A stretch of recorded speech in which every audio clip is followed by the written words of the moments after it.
হরে কৃষ্ণ, রাধে রাধে। জীবনে যত বিপদ আসুক না কেন কাউকে বলবে না, যত কষ্টই আসুক না কেন কাউকে বলবে না, কারণ ভগবানকে ছাড়া আর কাউকে বলাটা উচিত না। ভগবানের কাছে বললে একদিন না একদিন সব কিছু ঠিক করেই দিবে।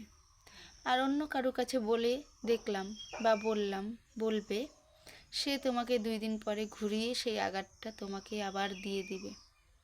এটাই হলো মানুষ আর ভগবানের মধ্যে পার্থক্য।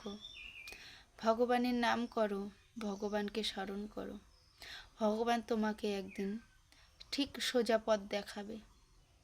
অন্যের কাছে বলে কি হবে, সে তো কঠিন পথই দেখায়, শুধু বেঁকা পথ। সোজা পথটা শুধু ভগবানই দেখায়। কষ্ট হবে, দেরিতে দেখাবে, তবে দেখাবে। যিনি কষ্ট দেবে তিনিই সুখ দেবে, মানুষ কোনো কিচ্ছু না। আমরা তো মানুষ মাত্র, শুধু উপলক্ষ। ভগবান ছাড়া আমাদের কোনো গতিপথ নেই। জয় শ্রীকৃষ্ণ, রাধে রাধে।